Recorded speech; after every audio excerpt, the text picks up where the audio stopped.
This is for the collective. Does a person need to be a vegetarian to become enlightened in the present moment? Ah, well, we can understand that this is a complicated question in some regards.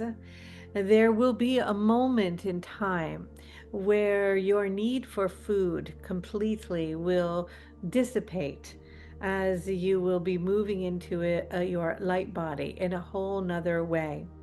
And so, for many of you at this time, in order to create more light in the body, to fully step into the light body, to create a pathway for this deeper connection energetically to these higher realms and these dimensions,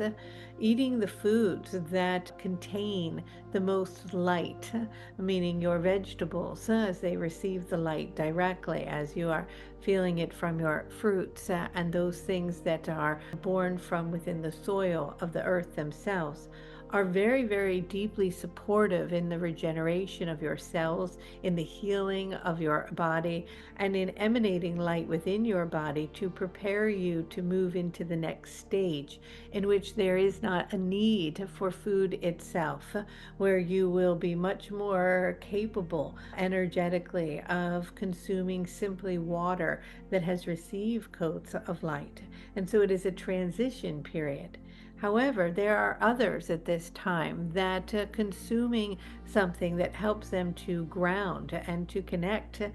with the animal kingdom as well, and with the fish, and to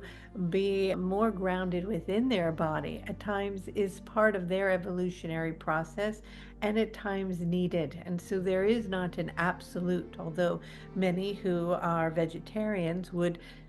think or say differently, but it is around your relationship if one is choosing to engage in conscious, sacred alignment and connection with another living energy, which is giving its life for the consumption in the most sacred way. Where there is prayer and understanding and balance in the receiving of this, in order to integrate what it has to share within its energetic body through the vibration of love,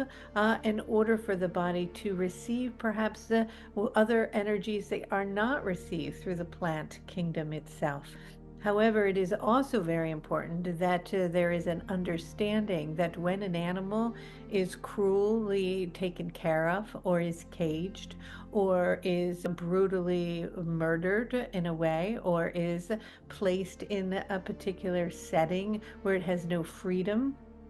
where it does not see the light, where its food is contaminated, where it is grown to grow for consumption itself, where it is entire purpose is just to be that for another to eat or to consume, where it is slaughtered with fear or anger or for greed. The imprint and the vibration of that is stored within the molecular structure of the animal, and the toxicity of that fear, that fright, that experience, that lack of its freedom is stored within its cellular memory. And so then, when it is consumed by another in an unconscious and not sacred way, in which there is a forgetting of its origin or where it came from, and unconsciously just picked up from the grocery store and slapped somewhere to be eaten, you are consuming the imprint, the vibration of that energy. And that is not necessarily of the highest consciousness that would support you